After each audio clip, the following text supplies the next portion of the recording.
everybody, Janelle here, registered dietitian with Flick, bringing you another wellness video.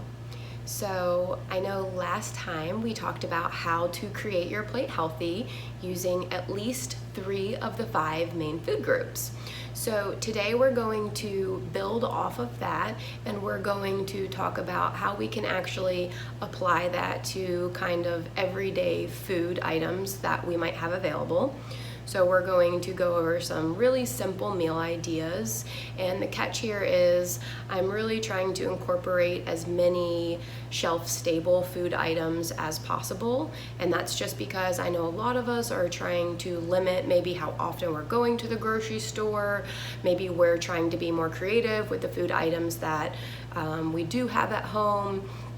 So these are just some ideas of perhaps maybe how you can do that at home but still really have a healthy plate. So just to recap, remember we're going to start by filling at least half of our plate with fruits or vegetables, and that's going to be our number 1. Okay, after that we're going to fill about 1/4 of our plate with our number 2, protein. And then finally, the last 1/4 of our plate to be filled with whole grains for our number 3. All right, so now that we did a little bit of review, let's talk about how we can make sure that we have our 1, 2, and 3 at breakfast. So one thing that came to mind is pancakes. Pancakes actually can be made with just a few simple ingredients if you have flour at home or if you have a store-bought pancake mix. You can make sure that you're getting your whole grains in if you have a whole wheat flour or a whole grain store-bought pancake mix. If you don't have any flour at all, you could be a little creative. If you have oats at home, you can actually ground oats in the blender and make your own oat flour and then have oat flour pancakes. So of course the whole grain pancakes would be your number 3. You could top it with maybe some fresh fruit. You could even do like a frozen fruit, let it thaw out a little bit for your number 1 fruit. And then for your protein, your number 2, you could have it with eggs. So it's a really simple meal idea. Next, we have oatmeal, right? So for oatmeal, of course, that is your number 3. That's your grain. We could mix in fresh fruit, we can mix in frozen fruit, even dried fruit to get your number 1, and then we can add in nuts or a nut butter, seeds like chia seeds or ground flaxseed for your number 2 protein. You can enjoy it warm in the morning, making it exactly how we just laid out, or you could prepare overnight oats the night before and enjoy it cold. Next up, lunch. So a good lunch keeps you going for the rest of the day.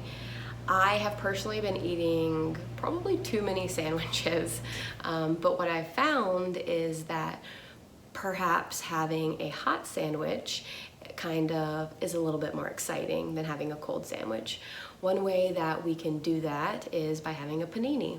Even if you don't have a panini press, you can make your sandwich nice and toasty by using a skillet on both sides. So one idea for that is a chicken panini. Okay, the chicken would obviously be the protein, your number 2.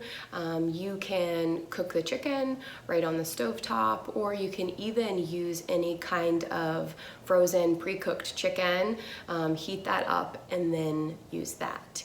Add any cheese if you would like. Put it on some whole grain bread for your number 3. Maybe add some spinach or other fresh vegetables as part of your number 1. Have it with a side of fruit, and you then have your 1, 2, and 3. One thing that you could do as well is maybe add like a sauce to this sandwich, whether you have some barbecue sauce or maybe you have some pesto. Next lunch idea, another sandwich, but maybe this is something that you're not used to having. Cucumber and hummus sandwich.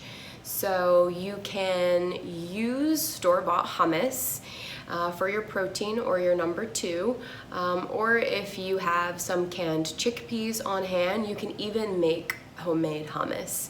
It's really just a few ingredients that you can throw together to do that. You can add cucumbers for part of your number 1. It also adds a little bit of texture to the sandwich. Have it with a side of fruit. And then use whole grain bread for your number 3. If you have any type of wraps, you could use that, or even some whole grain pita bread. Next up, dinner.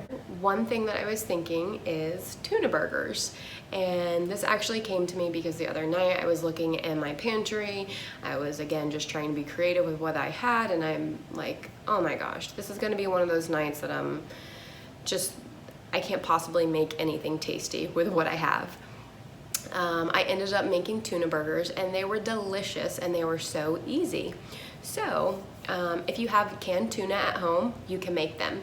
A few other simple ingredients like breadcrumb, eggs, throw together some spices, your other favorite flavors, and then you just cook them on the stovetop. So that's a really easy way to get your number 2, your protein.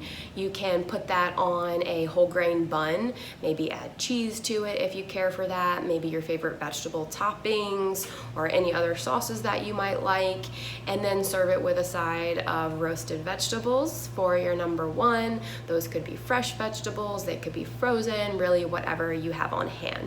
So super easy meal idea and very tasty. All right, the last idea I have for you guys, and I don't think that this is like a super creative idea. Rice and beans are something that can be very tasty, and again, it meets all of your needs. You can get your 1, 2, and your 3 with a rice and beans type of plate. So the beans, whether you like black beans, pinto beans, or even like lentils, that is your number 2. That's your protein. You can make that from dry beans, you can make that from canned beans. You can really kind of elevate the taste of that by maybe cooking it in some type of broth, whether it's chicken broth, beef broth, vegetable broth. You can add different spices, maybe your favorite vegetables, and really make it taste really yummy. You could make some brown rice and top the brown rice with black beans, or you could use quinoa, really whatever you have on hand. And again, maybe serve it up with a side of roasted vegetables from fresh or frozen, and you have your 1, 2, and your 3, a healthy plate made with really basic items that you might have on hand. Alright everybody, I hope that you found this video helpful. Maybe it kind of motivated you to be a little bit more creative with what you have on hand. Maybe you saw something today that you thought, you know what, I can make that. And stay well. We'll see you next time.